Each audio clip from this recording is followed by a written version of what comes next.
มาครับกระดาษกละ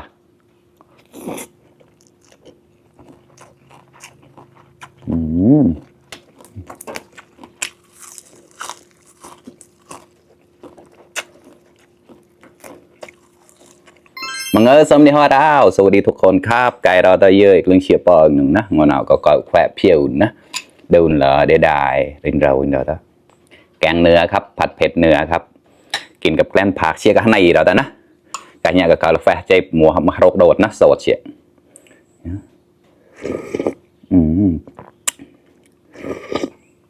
มาครับกินข้าวด้วยกันครับเชียร์ปอจ่อเราต่อนะกละเอานง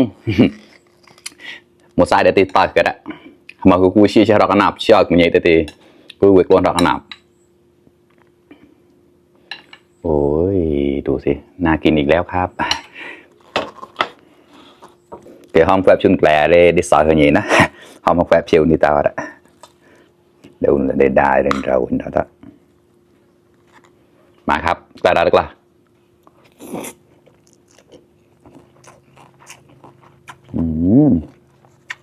อร่อยมากครับปานเดียว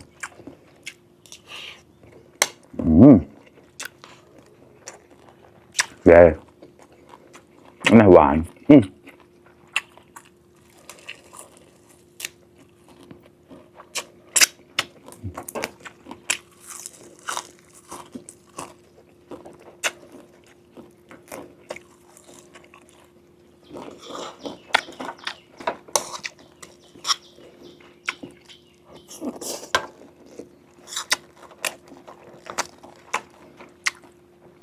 ได้มากระดาษเยอะ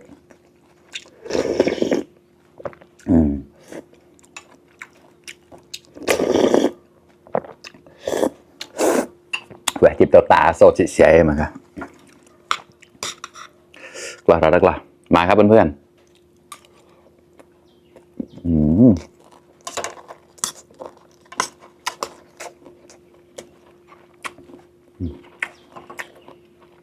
เนี่ยปลาแขก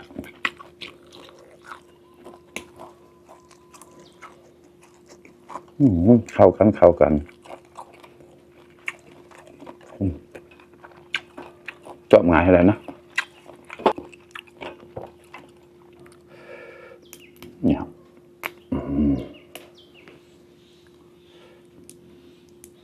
อะไรที่เมนเนี่ยอร่อยมากเมนเราไปแซะเราเลยเชียร์ข้อเราได้เยอะ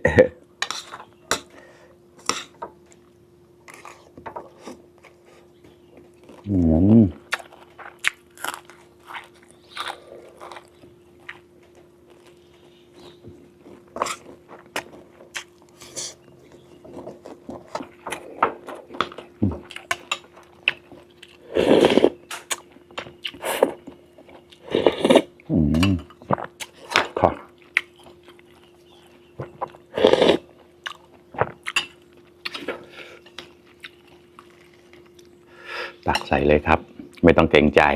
ปะแง่เราตะเชียกละเชียมันจอดตักละตักน้ำปองเลยคุณเชียกับมันจอดนะตักข้าวมากินด้วยกันนะครับแซ่บๆครับโอ้ยดีมากเลยครับ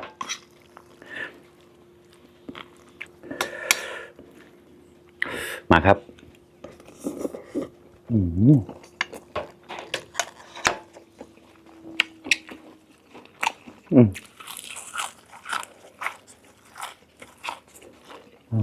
อันนี้โหระพานะวายตาเส้นมันเราแล้วเนี่ย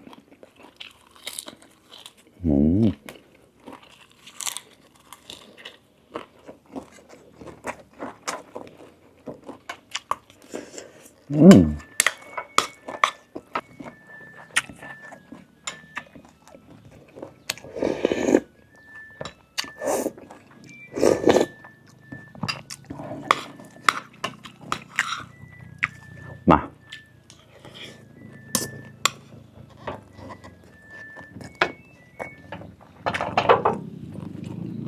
ลงอะไร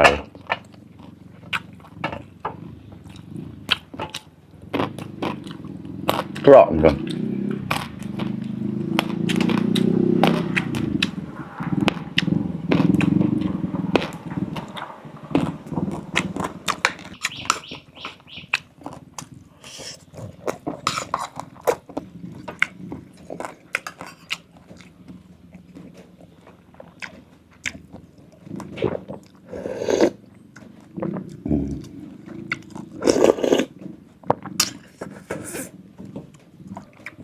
เอาวอุ่นข้อมกับเราแล้วเอาวมาปอดนะใส่ขาด้วยครับแล้วก็พริกไทยครับมีแต่เผ็ดๆทั้งนั้นเลยดับกลิ่นครับอร่อยนะจะมีรถวิ่งไปวิ่งมาอยู่นะเพราะว่าอยู่ติดกับถนนครับ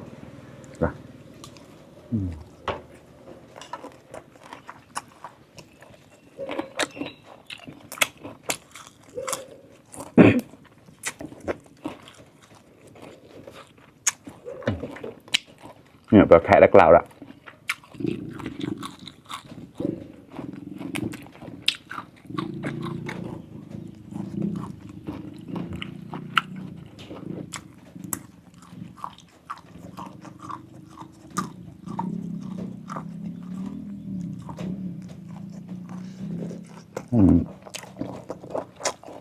ดี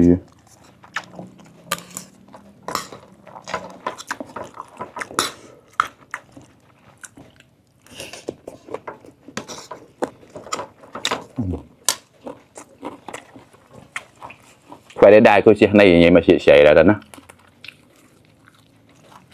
มันเลยโมเชียร์ก่อนฮะเชียร์ก่อนมาแล้วเชียร์ในไหนไม่ค่อยเนี่ยแบบ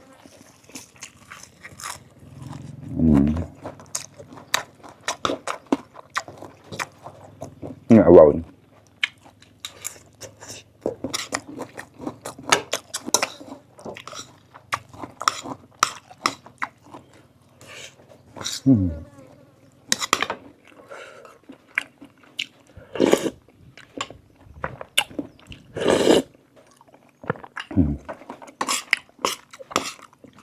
กินแบบง่ายๆนะไม่ต้องดูราเชี่ยรูลาวาระเมนในเมเชียเลยและงบคอที่คองบปลายที่ปลายนะ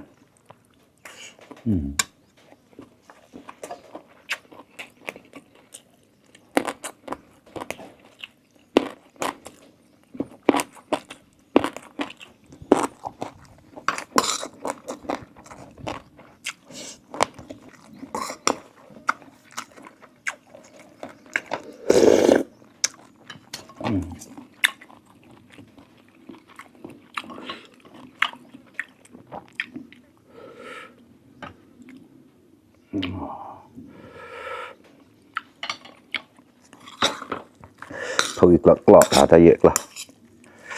phải để đài chia cả hai này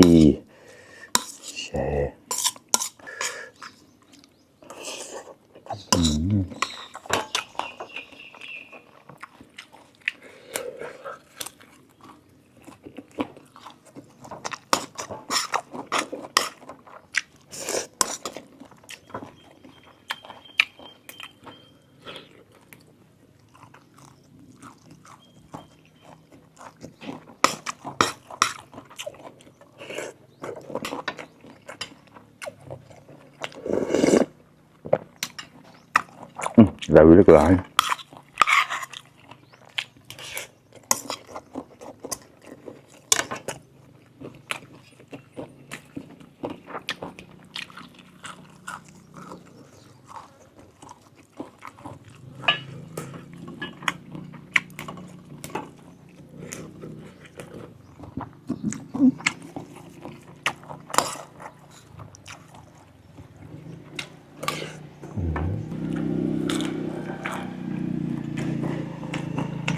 คนมอญแกงเขาจะไม่แกงให้เปื่อยนะครับมันจะไม่กรุบๆกัดแล้วมันเหนียวๆนะครับไม่เหมือนคนไทยนะคนไทยส่วนมากเขาจะต้มให้เปื่อยนะ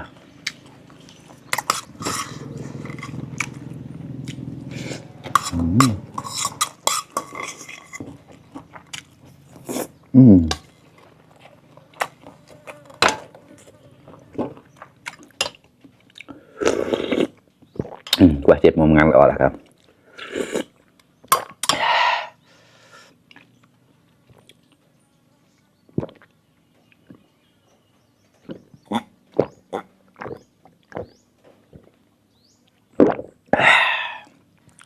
โอเคครับเพื่อนๆอิ่มอีก1 มื้อแล้วครับอร่อยมากครับ